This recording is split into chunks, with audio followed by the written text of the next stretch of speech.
So, is it me?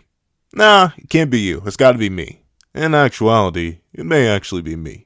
Let's talk about it.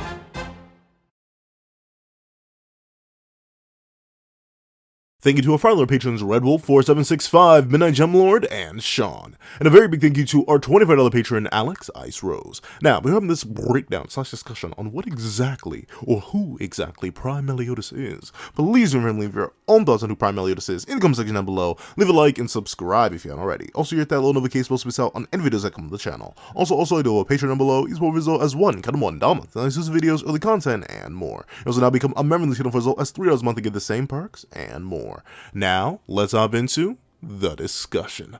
What's up, guys? Pencil here, and yeah, Prime Meliodas is something that is a little bit hard to pin down in terms of like what it is, why it is, where it is, how it is. Mainly because there are like 15 different versions of Meliodas. And that's like not including transformation. No, just like individual. There are like 15 different. I'm kidding, not 15. But there are a lot of Meliodases. Like, for example, I'm working on a video ranking all the Meliodases and where they stand relative to each other. And hold on, let me just double check. There are 24. There are 24 versions in that list. And I know I'm missing some because I haven't even added 4 Knights to it yet. There are 24 versions of Meliodas. So thusly, Prime Meliodas is a pretty weird topic, right? And there are typically like 3 main consensuses around who Prime Meliodas really is. One is the one that I typically refer to Prime Meliodas as. 10 Commandments Meliodas, the one that led the 10 Commandments 3,000 years ago. Before the advent of true magic, this was pretty much the common consensus as the strongest version of Meliodas that like ever, well, not necessarily true magic. I mean, I guess you could argue, because true magic was introduced in the end of Purgatory, so you could technically argue. But by the time we really got a case for who was the strongest Meliodas, before the events of Purgatory and all that, it was 3,000 years past Meliodas in his prime. He had pretty much every single thing that made Meliodas strong. Not only did he have access to his full unlimited strength, which is something that things like beginning of series Meliodas didn't have, post-Druid didn't have, and as we even find out, post-Resurrection didn't have. And also, he has a commandment, which we know, according to Meliodas himself, amps you. Even having just one of them gives you a 20th of the Demon King's power. So Meliodas has that on top of his already insane base strength. That was the Prime Meliodas for the longest of times. Prime Meliodas was just a shorthand for Leader of the 10 Commandments Meliodas, because Leader of the 10 Commandments Meliodas is a mouthful.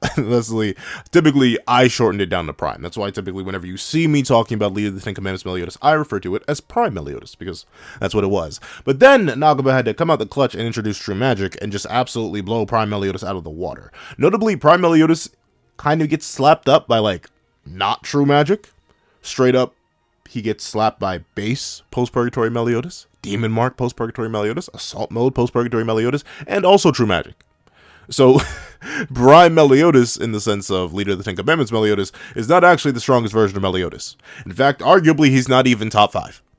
6. He's not even top 6. 7. Maybe 7. Yeah, 7. Possibly, depending on whether or not true magic is back, 8. There are 8 variations of Meliodas that are stronger than Assault Mode Prime Meliodas, or Leader of the 10 Commandments Meliodas. So, why do I still call him that? Mainly just because he's kind of been locked into my head as that. Like, no lie, there's no other reason other than the fact that I know that it's Prime Meliodas, and we have other terms.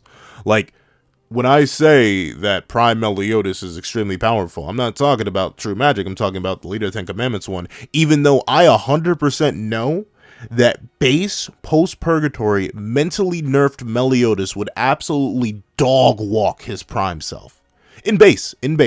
He doesn't even need to pull out Lost Fame. Just based on what he was doing to the Demon King Zeldris' body, he would absolutely manhandle, mollywop, whichever adjectives you would like to use the quote-unquote prime variation of himself. And that leads to the next major variation of Meliodas that is commonly discussed as the prime, and that's true magic. True magic is pretty much the peak of Meliodas as far as we know concretely. Like, concretely, true magic Mel is the strongest variation of Mel. It was the form that the Demon King feared and was like, no, you'll ruin everything. Get away from the portal. No, my son. And then he went into the portal and then proceeded to ruin everything. And this is the form that also managed to one-tap the Demon King in 2 separate dimensions. Still unbelievably weird to think about, but yeah, you know, the Demon King was completely annihilated, just erased from existence on 2 separate planes of existence at the same time with true magic, which is a better feat than any other version of Meliodas has at current, except for maybe one, which we'll talk about in a little bit. And also, it's kind of just taken as the peak of Meliodas' power. Like, Meliodas in the original series of Seven Deadly Sins does not eclipse that form, ever. Like, even in the 10-year time skip due to the lack of battles, there's just no wherewithal or information that states that True Magic Mel is ever surpassed by any of Meliodas' forms. His True Magic Mel is clearly stated by Nakaba to not be as strong as Hawk Mama, which we know is Chaos. Especially characters like Chaos King Arthur and obviously regular Chaos would scale above True Magic. But for Meliodas himself, True Magic was his pinnacle, and arguably it was his prime. If we go by the basic definition of prime, a noun, a state or time of greatest strength, vigor, or success in a person's life. Yeah, prime Meliodas, by like simple definition of the word, would have to be True Magic Meliodas. At least in the case of the original series, considering that even in Cursed by Light, which takes place after, well no, it takes place in the midst of the 10-year time skip, Mel has nothing either in guidebooks, data books, and novelization, anything to imply that he surpassed his True Magic self without True Magic. So technically in Seven Deadly Sins, if we're solely discussing that, Prime Meliodas is True Magic Meliodas. However, Nakaba decided to make things more complicated with Four Knights. So the thing is, you could definitely make a solid, beefy, and meaty argument that due to Chaos King Arthur's general fear of Meliodas and fear of the sins in general, but very specifically Meliodas, and viewing them as threats that need to be sealed away and or taken care of, and top that off with the fight that Meliodas has with Arthur, where he's once again mentally nerfed and trying to save Arthur, while Arthur is once again respecting him, but also trying to get him up out of here. Base Meliodas is doing really well against Chaos King Arthur. And then when he goes in the Demon Mark, he forces Arthur back, and then he immediately drops back into base, and is able to react to what is stated to be the full unrestricted variation of Chaos that's just trying to protect Arthur. The Chaos that pops out of Arthur's arm, you know, the meat hand, should have no reason to suppress itself. So a base Meliodas with Lost Vein is able to casually react to, block, and style on an unrestricted Chaos. Do with that what you will. If you take that at face value, base Prime Meliodas, or no, not base Prime Meliodas, base King Meliodas should absolutely mollywop his True Magic self.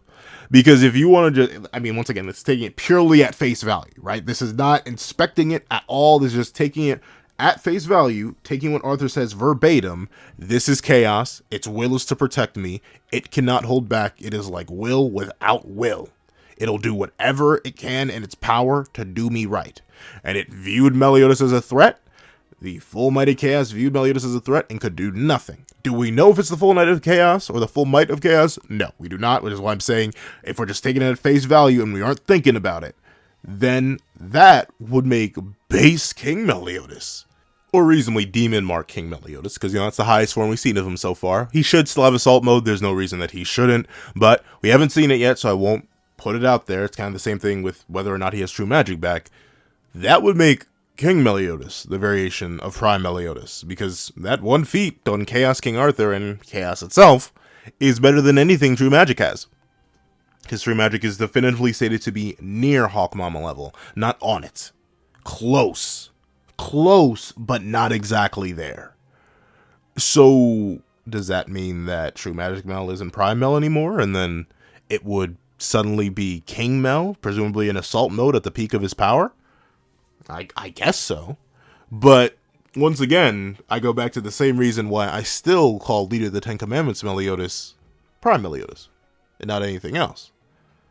King Meliodas is his own character, in terms of just like referencing him for scaling and stuff like that. We call him King Meliodas. Or, I say we, I'm speaking in such general terms. Who knows, maybe you call him Daddy Meliodas or something like that, because he is a father. Again, Naga's hustle. He is in fact a father. So call him whatever you want, but at least in my terms, right? If I were to lay it out, how I view things in terms of like who's prime, who's not prime, who's superior strength-wise, I would think if we take everything at face value, King Meliodas is the strongest variation of Meliodas that we've seen so far, including True Magic, including 10,000 years past, 3,000 years past Meliodas, including all that. I think he is, if we take everything that he's done at face value without thinking about it that hard. Because feats on Chaos are feats on Chaos, something that True Magic Mel cannot attest to. Then True Magic Mel would be the runner-up. He would no longer be Prime Mel, it would just be True Magic Mel, because King Mel would be stronger, once again, taking everything at face value. I'm gonna keep repeating that. Taking everything at face value, King Meliodas is the strongest version of Meliodas. Then beneath both of those, and all the post-Purg variations, is Leader of the Ten Commandments Meliodas, what I personally refer to as Prime Meliodas. So what we looking at? What are we looking like? Personally, I'm going to keep calling Leader of the Ten Commandments Meliodas Prime Meliodas, because for the longest time that's what it was, and also it's not as much of a mouthful. And also I can fit Prime Meliodas in a video title much easier than I can fit Leader of the Ten Commandments Meliodas versus somebody. It's a lot. It's getting super meta here, but it's a lot easier to do that than the other thing, which would be using Leader of the Ten Commandments Meliodas, because that would literally eat up like half the title. So there's that. And also, we also have the fact that True Magic Mel is True Magic Mel. Base Post-Purgatory Meliodas is Base Post-Purgatory Meliodas. And Demon Mark Post-Purgatory Meliodas. And Assault Mode Assault Mode Post-Purgatory Meliodas. Those are other separate stated forms. Those are fine. And King Meliodas is King Mel. Demon Mark King Mel. Assault Mode King Mel. Hypothetical True Magic King Mel. All of those things do exist, and they are fine. So, if we're gonna go by a labeling thing, I would say Leader of the Ten Commandments Meliodas would be Prime Meliodas. Then, all the other variations of them are the other variations, whether it's beginning of series Demon Mark, beginning of series Berserk, Post-Druid Demon Mark, so on and so forth. There are many variations of Meliodas, but in my opinion, Prime is Leader of the Ten Commandments due to the fact that it was Prime for the longest time until the very end of the series, and it's just simpler. It's not as much of a mouthful. However, that's what I think. Please let me know what you guys think in the comment section down below. Do you think I'm tripping? Do you think that Meliodas' Prime should just be what it should be, the strongest variation of them, going by the basic definition of it? Or do you think in order to save time on saying Leader of the Ten Commandments Meliodas, Prime Meliodas is just fine, and as long as you're able to explain it, it works out? Please let me know in the comment section down below. Thank you so much for watching. Please like, share, comment, and subscribe. Make sure that notification bell to miss out on any videos that come to the channel. Also, I do have a Patreon below, as low as $1 exclusive videos, early content, and more. Also, now become a member of the channel for as low as $3 a month to get the same perks and more. Now, thank you guys so much for watching once again, and I hope you guys have a wonderful day. This is Zach with the Pencil, writing off.